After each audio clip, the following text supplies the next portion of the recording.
Sa tinagal-tagal ng panahon, andito na sa akin ngayon guys, ang pinakamurang Samsung na pwede nyo mabili ngayong 2023. This is the Samsung Galaxy A05. Bakit A05? It's because 5,000 plus po siya. Ang mahal. Samsung ano na? Ano na? Eto na ba talaga yung pinakamura nyo? Pang rich masyado. Ang liit-liit pa ng box guys, para siyang yung mga bagong iPhone. Siguro nga wala tong charger na kasama. Huh? But speaking of iPhone, yung kanyang likod is mala iPhone 11. Kaya naman na-excite ako and binili ko siya. Dahil nga kung hindi naman to exciting, hindi ko to i-review. Kaya naman kung naghahanap ka ng isang murang Samsung ngayong taon, will definitely finish this video dahil nga baka ito na yung para sa'yo. Magkakaroon tayo ng unboxing and full review and we will start in 3, 2, 1. Let's go!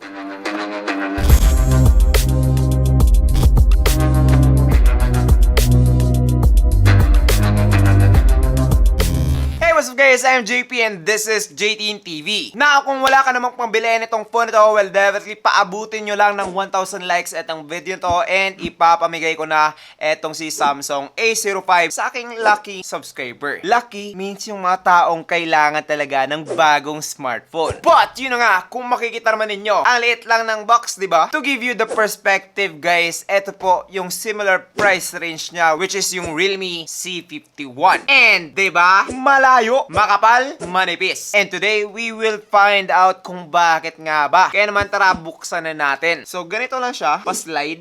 Oh, ayun. Mumurahin masyado. Bakit ko nasabi? Well, it's because napakalipis lang po ng kanyang cartoon. Napaka-flexible. Pero yun na nga guys. Una, andito yung kanyang mini box. Sa loob, andito po nakalagay yung kanyang Type-C to Type-C charging cable. Wow, Type-C to Type-C, hindi na USB. Of course, hindi mawawala yung kanyang mga paperworks. And pagkatapos naman yan, andito na yung mismong smartphone. Oh, iPhone 11 in the house for 5,000 pesos. Wow. Pero kapag hinarap mo na, Samsung pala. Pero okay lang nun yung Samsung guys.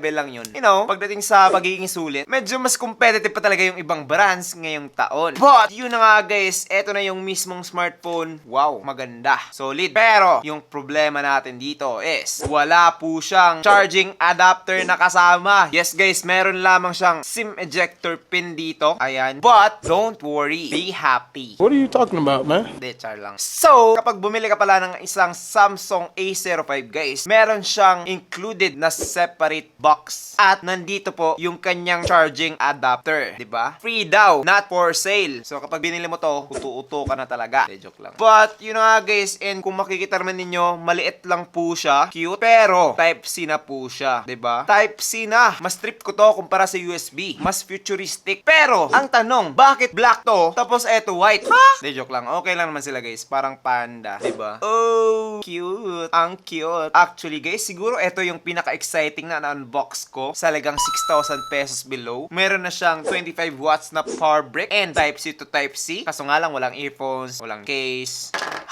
Kaya naman, Samsung, maglagay ka na lang case. I love you. So, eto na guys, si Samsung Galaxy A05. And eto guys, ay nasa kulay na white. Pero meron ka pa isang choice, which is yung black. Katulad dito. Pero kung gusto mo ng medyo mas flashy yung kanyang design, yung mapapalingon talaga yung mga tao, o di ka naman, you know, gusto mo mapapansin, well, piliin mo etong kulay na to. Maganda yung kanyang design. Simplicity is beauty daw, sabi ng Samsung. And masasabi ko talaga na aesthetic siya since mukha talaga siyang iPhone 11. Sa likod, meron po siyang glossy finish and meron siyang pattern dito, which is maganda pong tingnan. Kaso nga lang, kapag glossy finish talaga guys, yung medyo downside talaga is kumakapit talaga yung ating mga fingerprints and smudges. So, kapag pawisin nyo yung mga kamay guys, madali talagang madudumihan etong phone ito. And kapag white yung in-order nyo, kapag in the long run, I'm pretty sure na magiging brown yan. O di ka naman dirty white. So, para sa akin, kung gusto mo yung pang in the long run talaga na color, well, definitely choose the black one. But, you know guys, napakaganda niya. Napakagaan lang din with its 195 grams. And pagdating naman sa kanyang side, okay lang din. Hindi siya masyadong makapal. Meron siyang 8.8mm thickness pagdating dito. Nagustuhan ko yung itsura ng kanyang side. dahil nga para siyang aluminum o di ka naman metal. Pero pagdating sa build ng phone to, ito po ay meron lamang plastic back, plastic frame, and glass front. Dito naman sa kanyang ibaba nakalagay ang kanyang 3.5mm port, microphone, Type-C port, at ang kanyang speaker grills. Dito naman sa right side, meron po siyang volume rockers at saka yung kanyang power button. Dito naman sa left side, meron po siyang SIM card tray na naglalaman ng isang 2 SIM card at isang micro SD card. Dito naman sa top, meron po siyang secondary microphone. Para sa akin guys, nagustuhan ko talaga siya. Like legit. Ako kasi yung tao na gusto yung isang simple but aesthetic and also premium looking type of smartphone. And this phone, for its price na 5,000 plus, o di ka naman 5,690, napakahaba, ay okay na talaga siya. Kaso nga lang, nasa sa inyo pa rin yun. Kung ano yun yung mga preferred na type of build and design. Pero kung ako yung papipiliin nyo, okay na talaga para sa akin yung build nitong phone na to. Ngayon, pag-usapan naman natin yung kanyang display. So, alam naman siguro nyo guys, basta Samsung, maganda talaga yan pagdating sa kanilang mga display. Dahil nga kung hindi nyo alam, yung kanilang mga flagship phone ay one of the best talaga, if not the best display pagdating sa smartphone industry. And also, gumagawa rin sila ng mga TV guys. So, alam nyo na yun, di ba? Now, pagdating naman dito sa phone na to, eto guys ay meron ng 6.7-inch PLS LCD display with 720p HD plus resolution and wala na. Akala ko talaga meron siyang 90Hz, o di ka naman 1080p,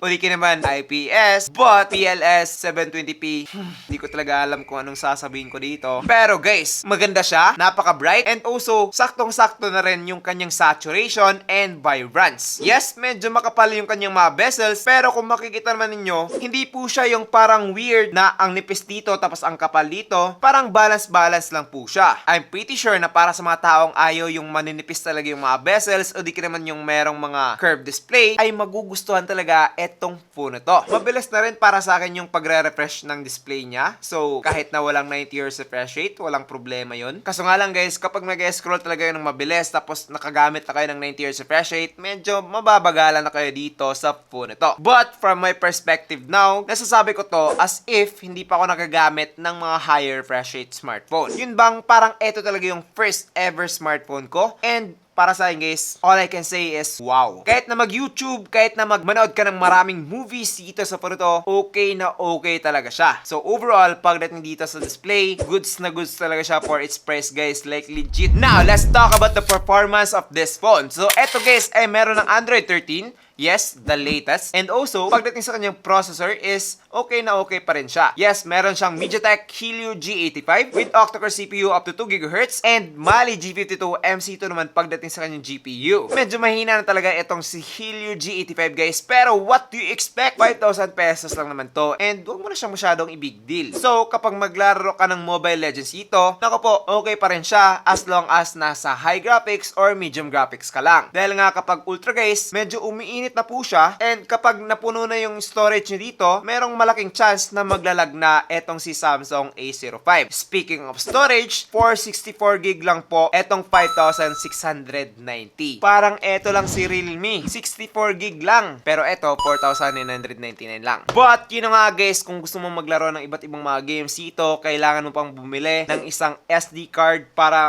mas bigger yung inyong mga storage. So, sinasabi ko lang sa inyo na kapag bumili kayo ng isang phone na low lang yung storage, kapag napuno na yan guys, maglalag talaga yan. So, yan yung dapat nyong tandaan bago kayo kumuha nitong A05. Now, para sa akin, okay lang naman yung kanyang performance, but then again, kabos talaga siya pagdating sa kanyang storage and RAM. Now, let's talk about the next part, which is yung kanyang battery. Sino ba talaga ang mas matagal malobat? Etong si Samsung, etong si Realme, or di ka naman Infinix, Tecno? Well guys, sa 5,000 pesos na mga price range, halos lahat ng mga phone dyan ay meron talagang 5,000 mAh battery. And halos magkapares lang talaga sila ng usage time. So kapag eto guys ay umaabot ng 1 day, ganun din yung ibang mga phone na meron lamang 5,000 mAh.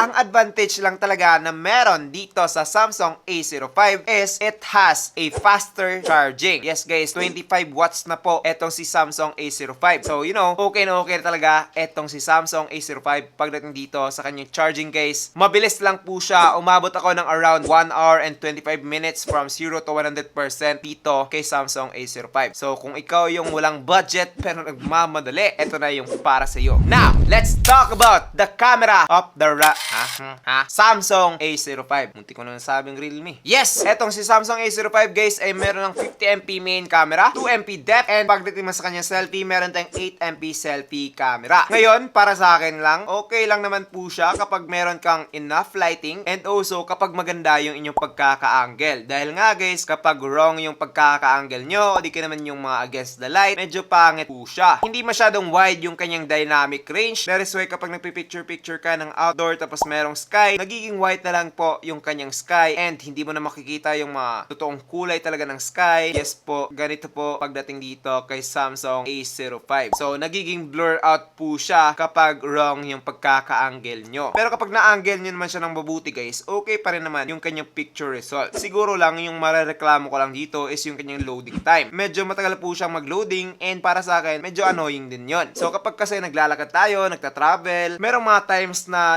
nagpapatuloy lang na paglakad tapos picture ka agad. Dito sa phone to guys, hindi mo yan magagawa. Kailangan mo talagang tumigil at tumigil ang mundo kapag eto ang gamit mo.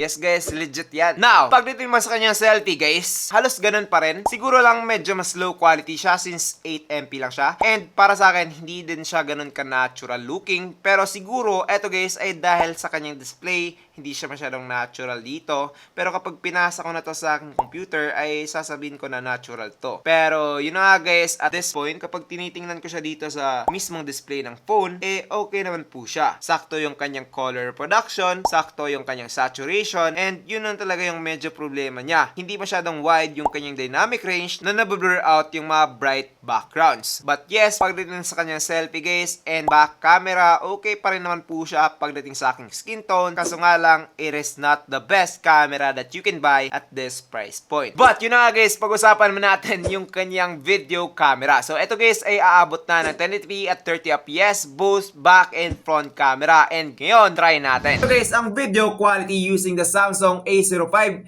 and also ito rin yung kanyang audio. So ano sa tingin nyo? Okay ba? Comment down below. Now, try naman natin yung kanyang selfie camera. So, eto naman guys, ang selfie video camera ng Samsung A05. So, ano sa tingin nyo? Okay na ba mag-vlog dito? Well, definitely comment down below. Now, looking at the results guys, napaka-decent lang naman ng kanyang main camera and also yung kanyang selfie camera is medyo saturated po. Medyo, parang inedit. Para sa akin, kapag naghahanap ka ng magandang video camera pang project, pang schoolwork, o di ka naman pang work, pwede na itong si Samsung A05. Kaso nga lang, kapag gusto mo yung pang flex talaga sa inyong mga social media, pang padami ng mga followers, para sa akin lang guys, hindi ko siya masyadong recommended dahil nga medyo low quality yung kanyang video and alam mo naman kapag sa social media, kung ano yun yung camera, yun talaga yung magdadala ng inyong kagapuhan at kagandahan. So kung makikita naman ninyo, di ba? Ang gwapo.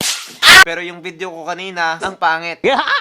Yun nga guys, for today's video, I hope na nag-enjoy kayo. Okay na talaga itong si Samsung A05. Kung gusto mo na isang Samsung na mura, pero kung gusto mo talaga ng isang overall na sulit smartphone, well definitely mag-subscribe ka lang dahil nga ang dami naming nire-review. Visit nyo lang yung aming channel para makakita pa ng iba't ibang 5,000 pesos na sulit ngayong taon. And also guys, kapag meron pa kaming nahanap na mas sulit pa, well palagi talaga namin yung ina-upload agad. So that's pretty much it. I am JP and this is JT TV. Don't forget about the giveaway of this phone. 1,000 likes lang yan. Let's go!